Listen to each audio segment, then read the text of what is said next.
Good night. This is Andres Castro with Tequila After Work. Tonight we have Brian, co-host. Yes, I'm Brian, your co-host here at the Tequila After Work podcast. Today we have our guest, Antoine. Most of y'all know me by Antoine. The other half of y'all know me by Junior. Here to talk about the industry, man. I love to talk about it, and it's gonna be an exciting night. I can't drink the tequila, but vodka will do for now. You know what I mean, right? So, what you drinking tonight? Tito's, man, and the coolest thing is that it came with this, nice little sweater because it's nice and toasty outside. But Tito's, that's what it is. That's good. And cranberry. So yeah, we're the Tequila After Work podcast, but we're not biased in any kind of way. If our guests don't desire not to drink the tequila, we're okay with that sometimes. Yeah, we could bring them juice or Kool-Aid, whatever they like. Whatever. You would just like a martini? No, man, martinis don't go too well for me. I eat the olive out of it, but I don't really do the martini thing. I'm a lemon drop kind of guy. It got some vodka. Lemon good. Lemon drops are good though. Yeah. Put some sugar on the rim. Lost me. Yeah. I'm sorry. I'm not sure. I'm sorry. You haven't wanted to go get one. I'm sorry. I apologize. You was doing so good, bro. I had you going. I had you showing you. Get you some vodka. I know. Yeah, we were almost there. Yeah, but we'd like to know more about you. If you could tell us what you do in the industry and who you work right now for, and how long have you been on the industry and how you got into the industry or something. Yeah. Okay. That's a good question. So as of right now, I've been in the industry going on 9-10 years. Depending on which way you looked at it, I will say this. First time I ever touched a paintbrush was 2005. 2005. As many of you know, that was Katrina. My dad has got an extensive construction background. So he's always did construction. And after the hurricane, a lot of people did side jobs because business was slow. Mm-hmm. So after school, he used to take us to people's houses, man, and paint. So I was a talented visual arts student. He used to have me go around with no tape and paint the door sills and baseboards. Okay. No tape. The coating all the edges. Yeah. You were the cut man. No tape. Yeah. For those of y'all who try to paint your own house, some of y'all know how hard that is, some of you don't, but I challenge you to give it a try. To get into the industrial side of things, I started out actually doing tanks. I'm part of the tank group. I'm originally from New Orleans, Louisiana. Did tanks down there. Started out as a helper using fluid component pump blast tracks. So I got introduced to robots and technology from the start of my career. So I can tell you now that's a big advantage point. Then from there, I met a NACE level 3 who was on the job site, and he looked at me and said, "Hey, you're too smart to be out here." He said, "You ever thought about going to get your NACE?" I said, "No, I didn't even know there was anything about NACE." Keep in mind, when I came into the industry, I knew nothing about it. I didn't know nothing about positions, none of that. So I expected to go from helper, blaster, painter to foreman. That was it. I didn't know there was an inspection and safety. Like, that's how green I was, right? Mm-hmm. So this inspector telling me about the certification I can get and not have to go to college. And I was like, okay, cool, that sounds great. So every time he came on the job site, I kind of just rolled him. He asked me to help him out with the blast profile, walking around with him, did the G test, and, little things like that kind of sparked my interest because it let me know that coding was more than just a color or the way, how beautiful it is. It actually had a purpose, right? Because when I was actually painting, I thought it was just, hey, look good, it's good to go. But knowing that it's a protective coating, right? Yeah. It was something totally different. So long story short, 2 years later, I went on ahead and took his advice. I got my NACE 1 and my NACE 2 back to back. Up until that point, within those 2 years, I had my first foreman job after being in the industry for a year. Okay. Once I got the NACE 2, everything kind of took off from superintendent, project management. Currently, I'm in the estimating. I work for the corporate office. I do central estimating, which means there's no direct office that I work for. I kind of do estimates all over the U.S. For whoever they send us a proposal for. Okay. So when you went and got your NACE, you spoke about going to get your NACE. When you went and got your NACE, can you tell the audience about, how much time did that take you to get The actual 1 and 2 certification. I can tell you now, being in school, if I wasn't interested in the subject, dude, passing tests was very hard for me. But being in the coding industry and seeing how it was done, all the technology and meeting good people, it aided in my curiosity, right? So when I did my NACE 1, I passed it with flying colors, basically. I say flying colors, but what I mean is when I left from taking my CBT, the lady said, I've never seen anybody come in here and take this test that fast. I did that test in like 30, 40 minutes. Okay. And it's 100 questions, right? 150. I don't remember, dude. That was a little minute ago, but how long did it take me? So each class was a week. I did the level 1 in, let's say, March, and then I did the level 2 in May.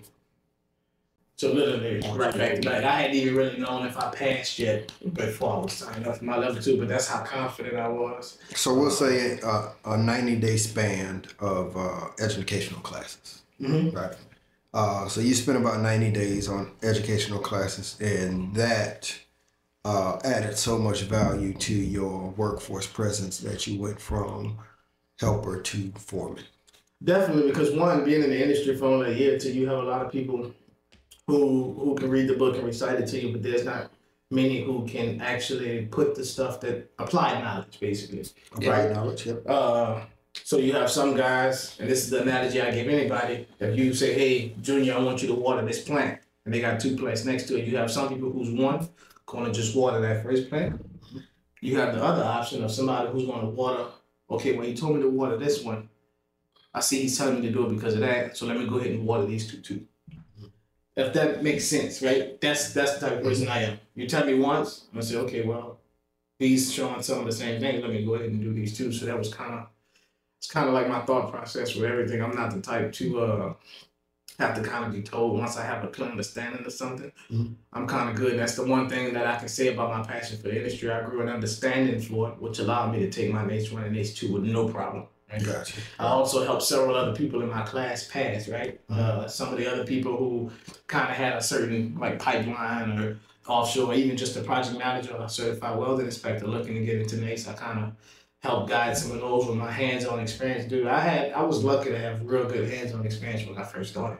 Gotcha. It's always good to be not greedy about knowledge, right? It's always good to put your knowledge out there to help other people grow as you're growing.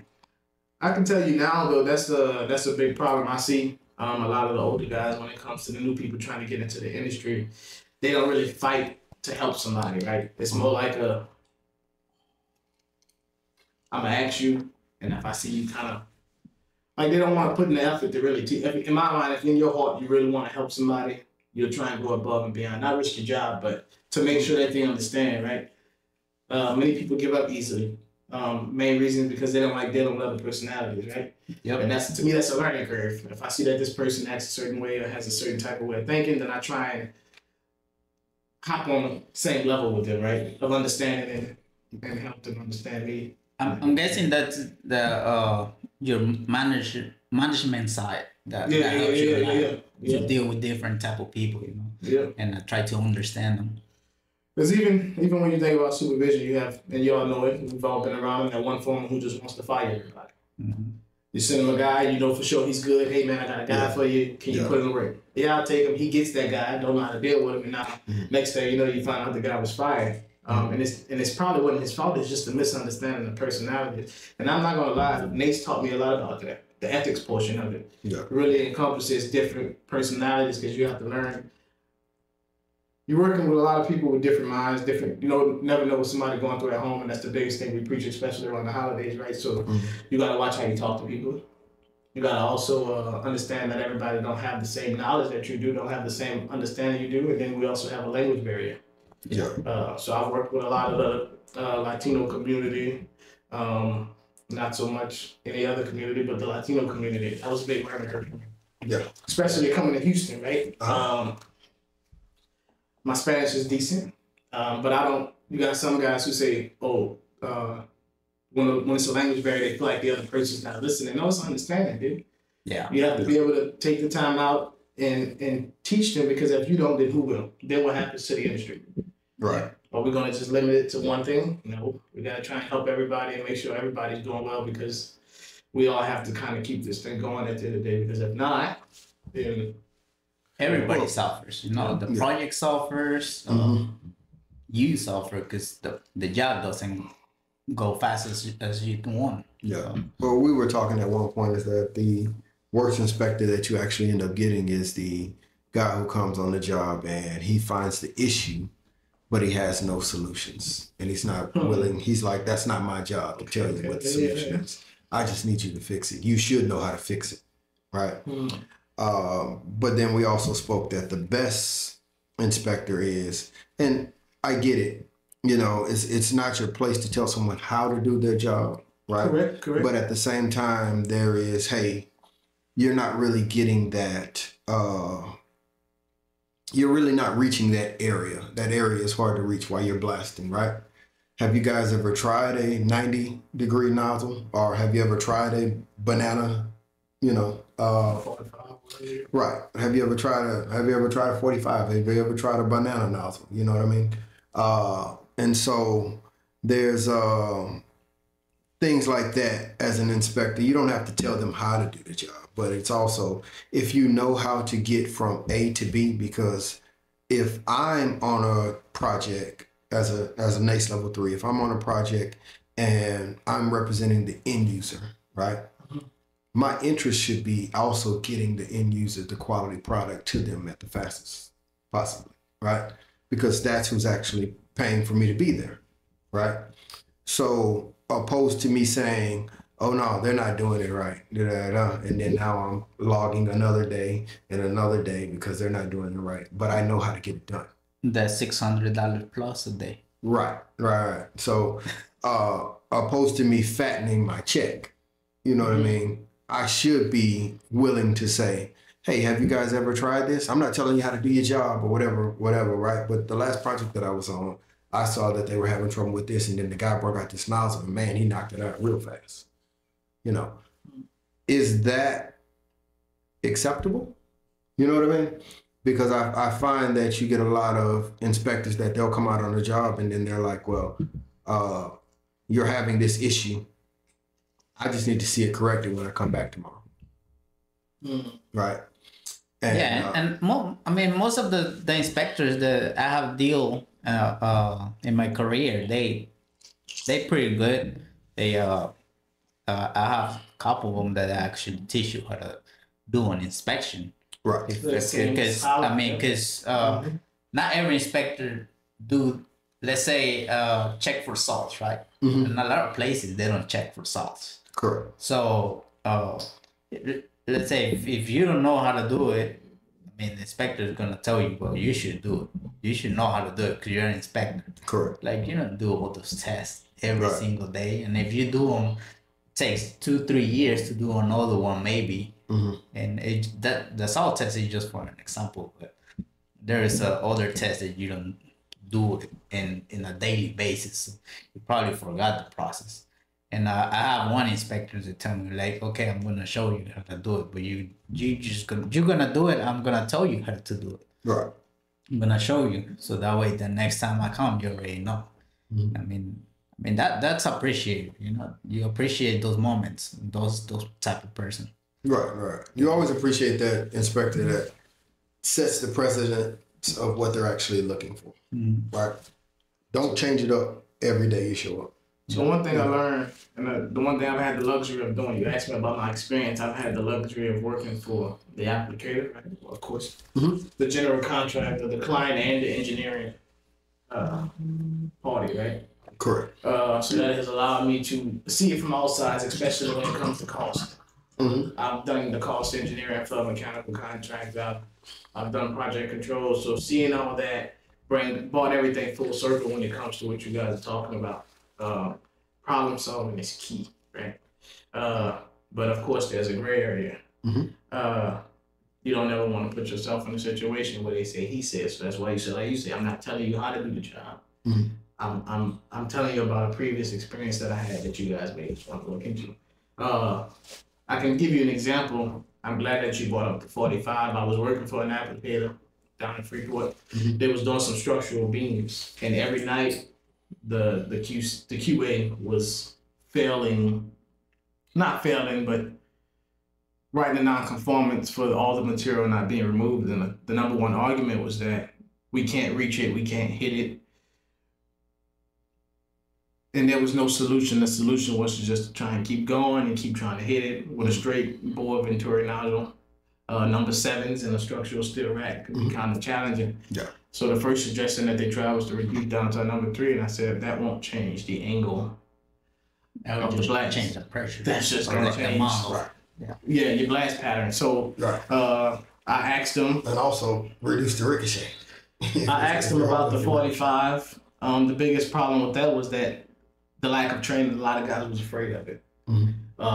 So I'm gonna be honest. When they bought the first 45 out there, it wasn't the swivel head.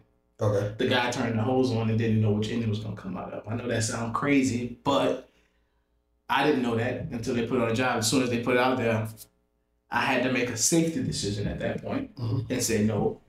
The swivel nozzles are safer because the blaster doesn't have to worry about trying to turn a whole hose to change the direction. On structural steel, where you're looking at maybe a 10-inch web, or you're looking at where the connections are blocked out, right? Right. So they ordered the swivel nozzle. Things got a lot better. I even got up there and tried to help show them how to use it and some of the safety things about a 45 banana, whatever.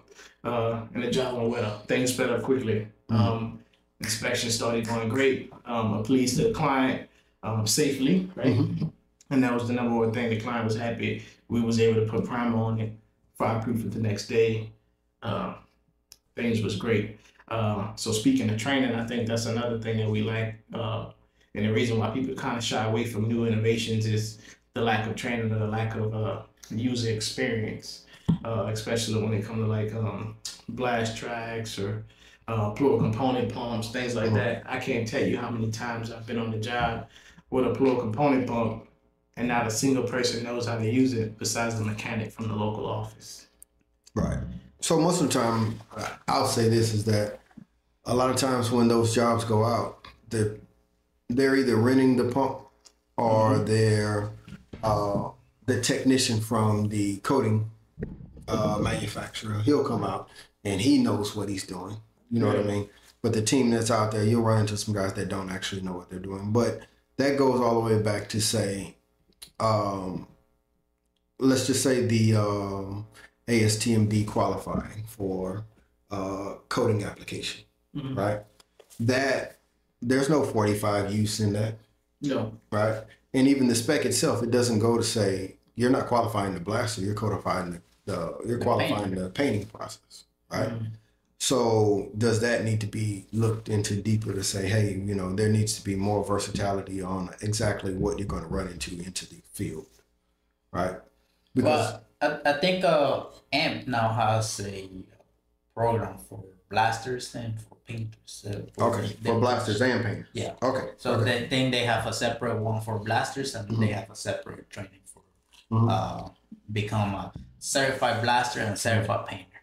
I would go as far as to say that you shouldn't be able to be certified as a painter if you're not certified as a blaster. I agree.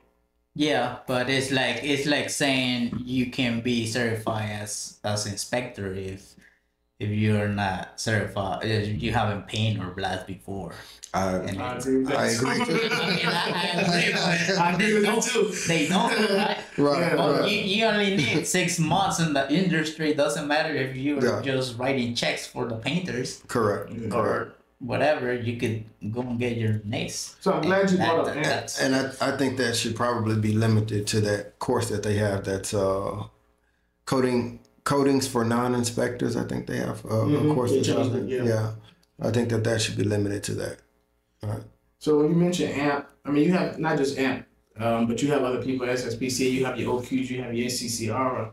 The problem with I see with a lot of these courses that a lot of the owners or clients or people who require these classes or courses don't understand that this is very broad training. Yeah. Very, very broad training. Yeah.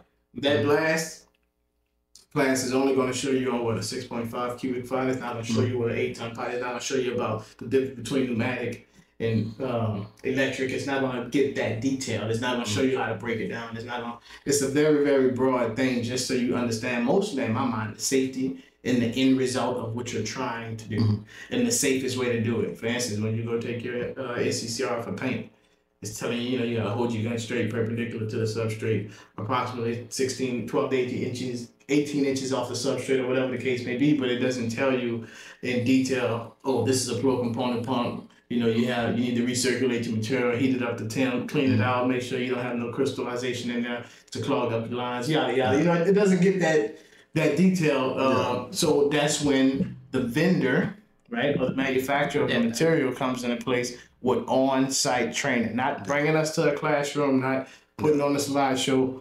on-site support. Correct. I understand that there's a cost associated with everything for everybody. And the day that we figure out a way to do that at no cost or a decent cost to the owner or the asset owner or whoever, then I think the industry will be a whole lot better, because I think that's where it starts.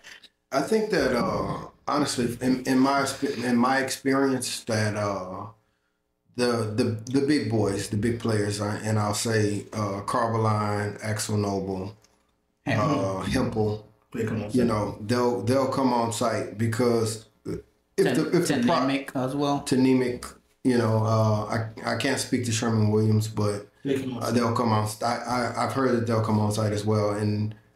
But let's just say this, and let's just be realistic, right?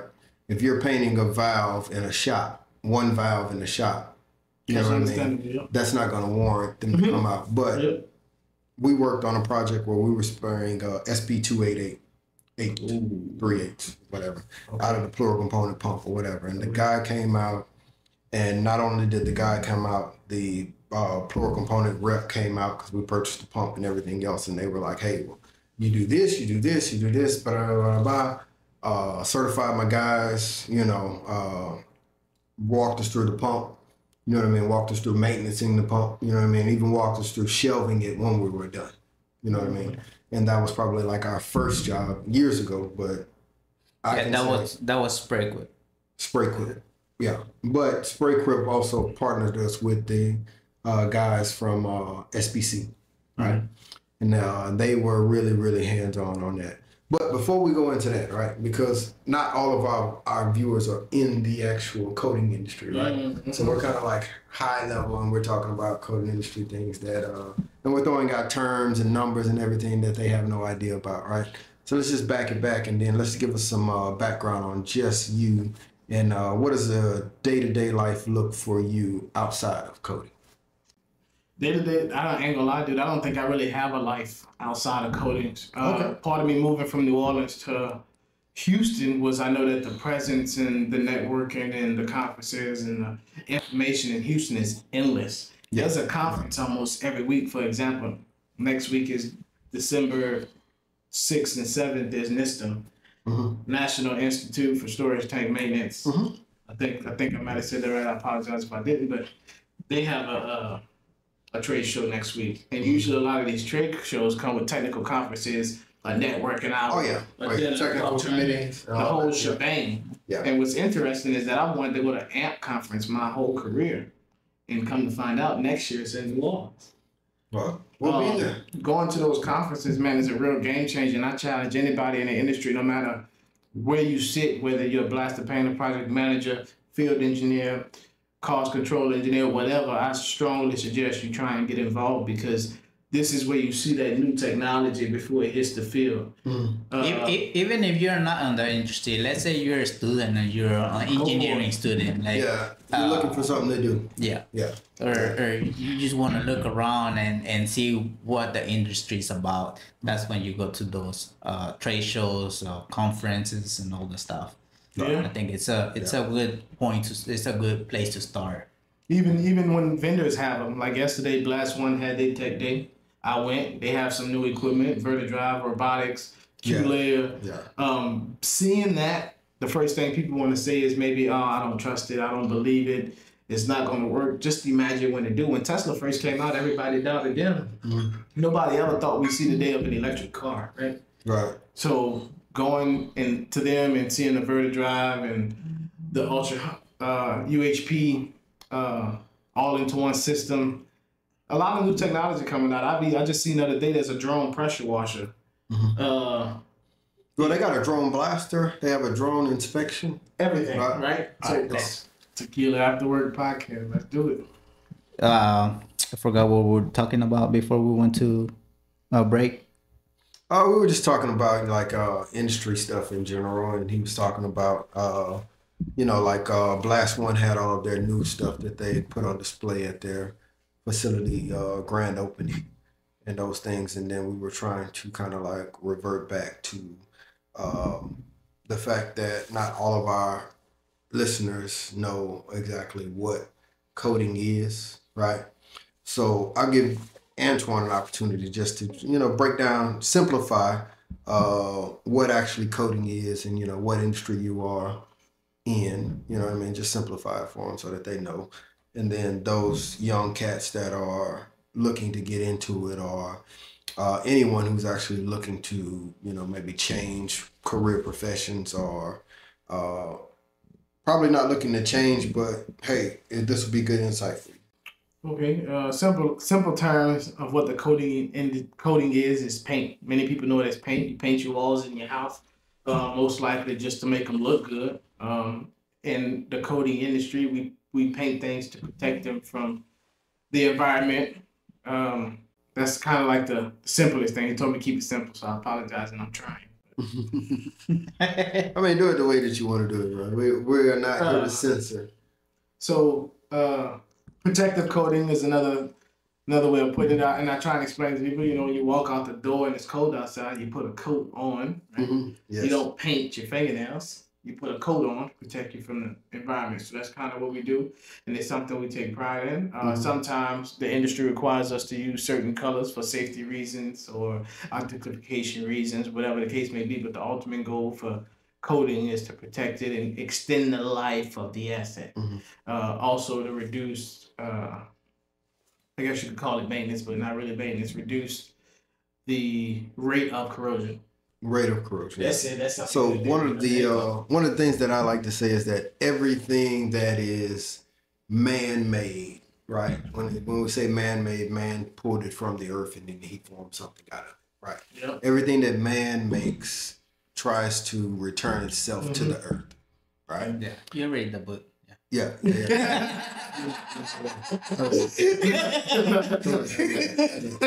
was a quote. He read that. Everything that man makes, it tries to return itself to the earth. And what the coding does, it just slows down that process. Right. There you go. Yeah, that's correct. That's a good way to say it. Other than that, like what you like to do, your hobby. So my hobby. So being from New Orleans, Louisiana. Everybody talk about us, the swamp. I like to fish. Don't matter if you catch nothing, I still like to fish, right? Okay. So if you go fishing on a boat, it's known as boat riding, not fishing. So sometimes I go boat riding, but I like to fish. Other thing I like doing is playing with my son. That's pretty much my heart. So when I first got into the industry, I started traveling. So my wife and my son has traveled with me a lot. So moving to Houston also played a part of me finding a home, keeping still. Because he didn't deserve to have to keep making new friends, right? It's time for him to settle down, not have to keep wondering where we're going next, car rides, hotel to hotel. Now, don't get me wrong, traveling was probably the best thing I did because it exposed me to different types of personalities. We talked about it. It exposed me to different types of environment. Moving from the South, going to North Dakota was a big difference. So in the South, we may use several layers. We might do 3-coat systems for the most part. If anybody don't know 3-coat systems, it's just usually you have a primer and then you have an intermediate coat, the top coat. Each one of them play a different part. Up north, they might only do 2 coats or 1 coat because they don't have to worry about salts, humidity, water, temperature. So. And it's funny because I just had a conversation. Just had a conversation with somebody the other day about the factors of corrosion. Like what affects the rate of corrosion. The number one thing was humidity, temperature, pollutants, chemical salts, and oxygen. Correct. That's the five. Right. The oxygen enriched environment, of course, higher temperatures, of course, humidity, of course, and that's a lot of things that we experience down here. The oxygen part, that's mostly up north, depending on elevation, right? So they don't. Out of all those five, they maybe deal with, I'm gonna say one, which is the oxygen, but the other ones aren't present here. Well, they're not as present. Oxygen and moisture is present, but the pH that's in the moisture isn't what it is down here. Correct. So that was a learning curve, and being able to deal with that and tell them how we do things down south for their more challenging environments up there was beneficial, right? So that's, like I said, I don't regret traveling. It also allowed me and my family to see things, experience different cultures. So when you were in North Dakota, were you doing pipeline work?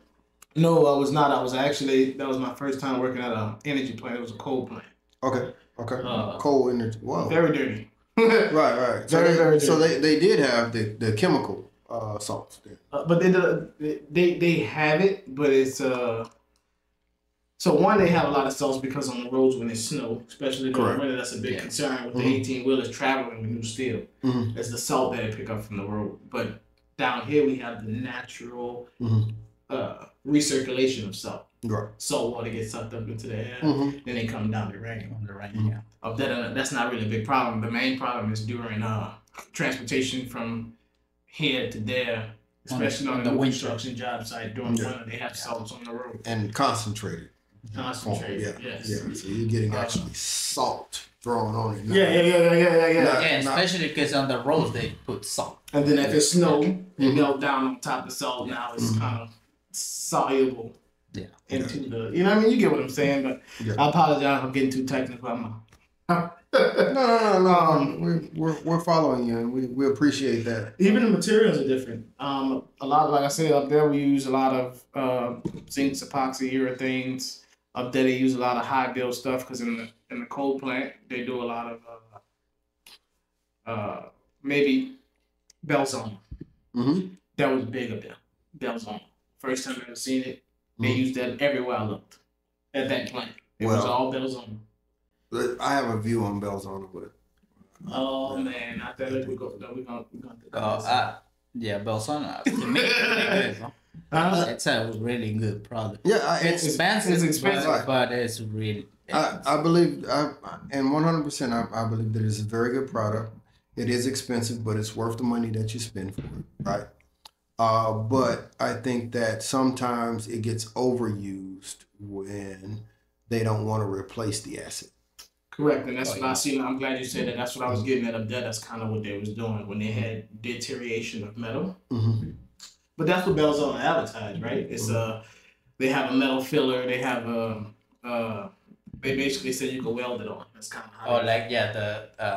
The 8211. Yeah, 3211, 8211. So that's what they was doing. They would take these tube sheets that had rust along the gasket not the gasket surface, but along the face, and they'd go around with the Belzone and basically rebuild it up, kind of, sort of. Right. Of course, they do the proper surface preparation, but you'd be surprised how much longer that extended the life of that asset, right? And that's what we're here for. I mean, yes, extend the life of it, but also have someone honestly do the integrity of it that is not associated with the company, because what happens when you have operator error?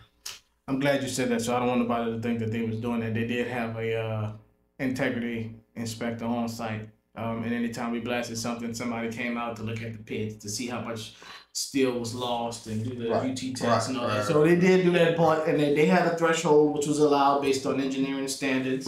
But before it got down to that point, they wanted to build it back up. Right. Because even if I'm not mistaken, they use that one on those water bulbs, those head pumps that we do. Correct. Those head pumps. Yeah.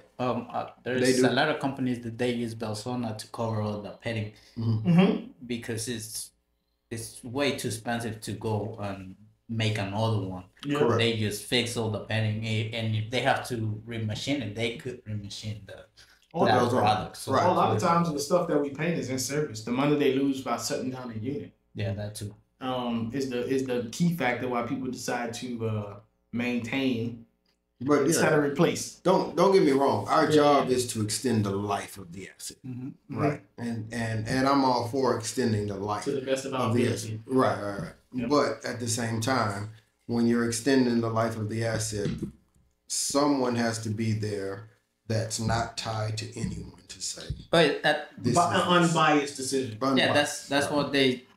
That's when the third parties come correct. correct into the project. I'm qualified if anybody looking for a third party. I want to get out there. I'm qualified too. I'm qualified too. Yeah. Take all three of us. We'll be together talking in the field. Right. To be qualified, let's take a shot. Yeah. This shot is Brought to you by QPC. there you go. Quality. QPC. Oh, look, y'all just trying to give me that. Peep the glass. Yeah. They wasn't even gonna tell me. They were just gonna make Yeah. me drink out of it. But I like it. Yeah. It's brought to you by QPC, Quality Precision Coatings. For all of your protective coating needs, call Quality Precision Coatings. Call me for the shot. It's good. Grant Hill drink Sprite. What do you mean it's not? You picked that drink. I do, but I hate that. I need my lemon drop. Yeah. I need something a little bit more sweet. You know what I mean? I'm missing my sugar on the rim. You need sugar on your rim. Yeah. Not on my rim. Not on my rim. I said, talking about the glass, You man. said need sugar on my rim. You said that. Dude, I don't say no more. I'm lost for words. I don't even want to drink no more. Don't even worry about it. It's okay, bro. Sober, It's okay, bro. Nah, a lot of drinks that brought me and my coworkers close together. Not saying that that's what we need. When I say drinks, I'm talking about open conversation. Because usually, when you're at work, it's business. But sometimes when you're traveling, the people you work with is all that you have. So of course, naturally, instead of going home and being depressed and lonely and yada yada, we was a strong believer in family. There was that one guy who wanted to sit in the hotel. Nah, come on. Yeah. Come out. We understand if you don't drink, just come hang out with us. We're not gonna make you drink. Just come out. Get out of the room. Yep. We've been up here for 6 months, 8 months, working 7-12, doing our tank liners. Yeah. Get out the room. Come, get dressed up. Put your earrings in. Put your cologne on. Put your shoes on. Your jabots. They don't know about jabots, but we'll talk about it later. But come out. Let your head out, relax. We got a day off. It's 13-1, whatever the case may be. Mental health, man, is very key, especially when traveling and in construction in general. Because most people in construction, not because they want to be, they got into it because they had to. It's good money. Yeah. The trades, right? Always follow the money. Right? Always follow the And money. sometimes they work like 12/7. So Yeah. it's hard. So one of the things that I love about this industry is that you have the guys that if you saw them outside of work, you would say, I would not fuck with this guy. Like, this is not a guy that I would hang out with. You know what I mean? Excuse my French, right? But you have those guys, and then you have those guys that are like, oh, well, he's all about this, he's all about that. But the fact that we work so much and we work with each other so much, you're like, oh, that's my guy. Yeah. You know what I mean? You're like, oh, who, Nick? Yeah, Nick.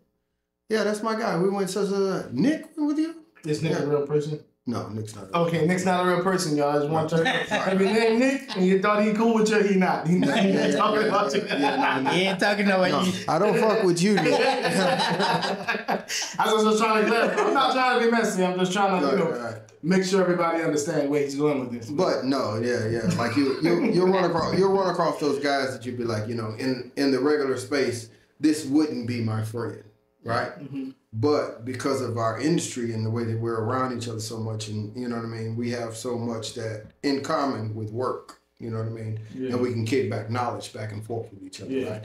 I've had guys that are 64, 70 years old in the industry, right? And they're like, you're up and coming, and I like, what you got going on and this and that. And then we sit there and we sit back and we talk about whys, we talk about, I just got a divorce, things like this, you know what I mean? Just on the project, And you end up running into people that you probably wouldn't run into in a normal space just because of the industry that you're in. Right. I'll tell you this, man. My son's godfather is actually somebody I'm in the industry. Okay. And that's crazy, right? I got friends that I've been knowing since elementary school, since Pampers, and it's crazy that when I first brought it up to my wife who the godfather was and that he was somebody from work, she kind of looked at me like, "You serious? You know, you had many other options, but why him, right?" Now she know the guy. I'm not just saying. Walk up to my wife, "Hey, babe, they got this dude on the job site. I want him to be the guy." Nah, it was somebody that we hung out with for Thanksgiving. We hung out with him for Thanksgiving. We was going by for Christmas. You know, good conversation, good personality. The guy had good principles. Yeah. And I decided, but that just goes to show you, you know, how much of a relationship. Like you said, this guy's much older than me. Seeing him in the street, I would probably never thought, you know, we'd be this close, right? Yeah. He's been a good mentor to me, a good person.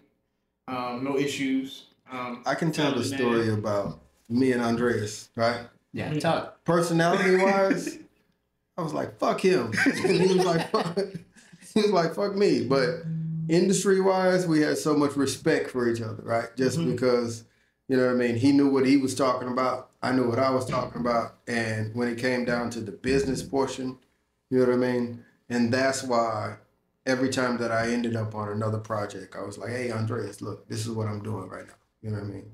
And whatever you're doing, I understand that, but let me let you know that there's an opportunity on this. You know what I mean? We're working on this right now. You know what I mean? And he kind of did the same. Like we would kick things back and forth just because there's a mutual respect for the integrity of the field.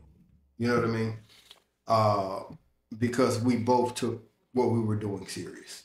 And you said that what interests me about what you just said is you said that both of y'all knew what y'all were talking about.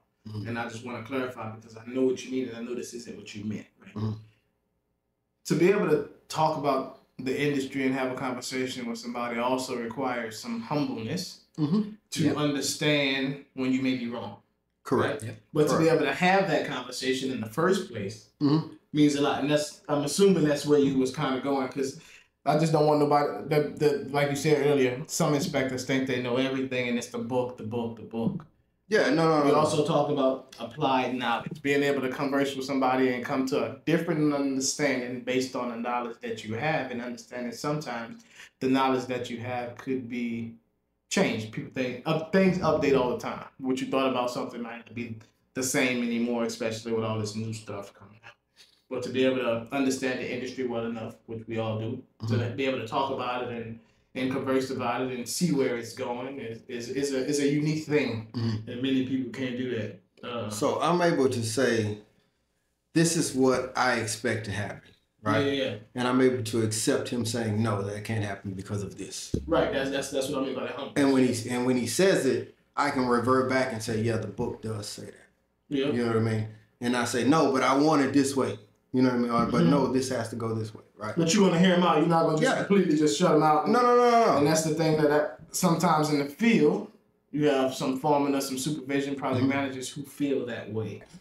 But, that's why I also believe it's important for you to vet who you have represent you. Do a good, thorough, and understand who you're hiring. So like NACE, they offer this NACE 1 course and they recently just changed everything to be basic inspector, certified inspector, or whatever. But expert inspector. Yeah, so it's important for whoever's hiring to understand. It's a senior inspector, not expert. Sorry. It's important for them to. I'm him too. Definitely, we had too many drinks. We're about to say goodbye to you guys for the night. But before we go, I just wanted to ask Antoine if you could impart any part of information to the younger generation, what would that be?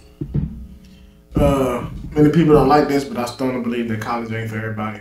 But don't give up, right? There's other things you can do out here to educate yourself, to make yourself more valuable in getting a good financially sound career. If I said that right. That's my biggest thing I would tell any young person coming up right now, transitioning from high school to, I guess you can call it real world, adult life, and not sure what you want to do. The trades are still here. They will always be here. And we need people, as always. And so, with that saying, in your career, right? What would you say would be the worst decision that you made in your career? That's a think about it question. That's the thing. Yeah. What would you say would be the worst decision? The worst decision I made in my career. Because I'm such a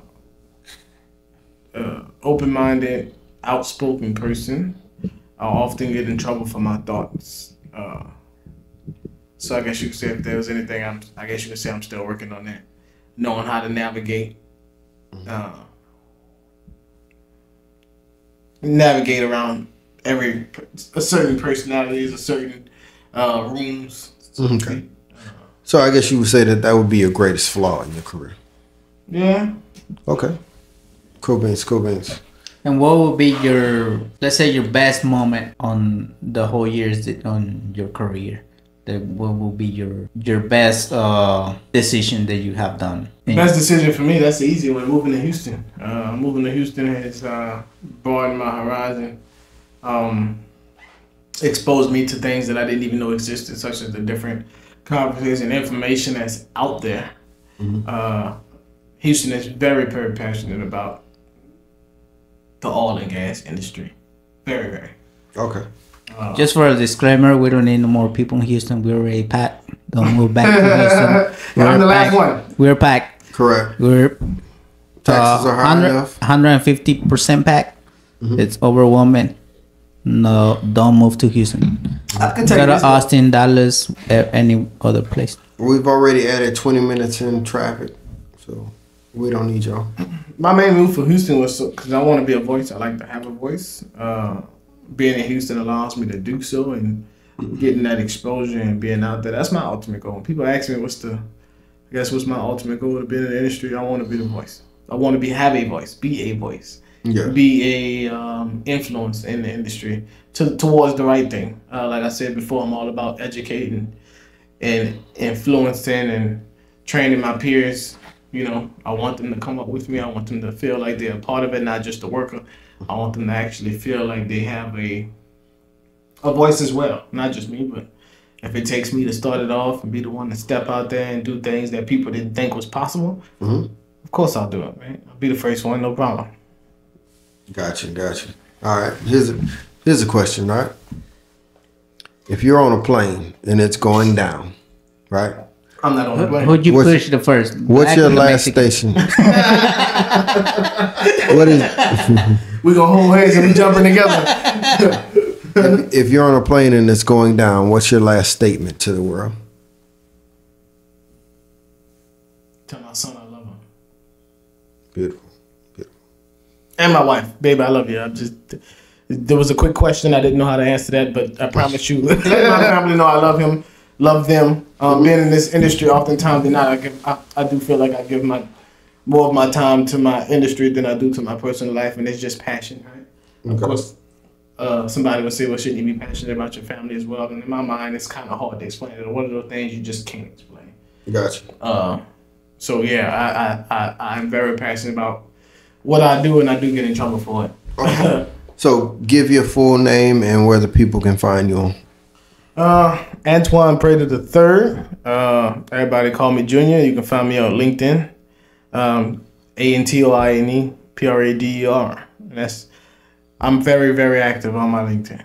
I like to repost things that's going on in the industry, repost events, because it's important for presence from everybody, vendors, clients, applicators, owners, engineering companies. We all play a big part in what's going on.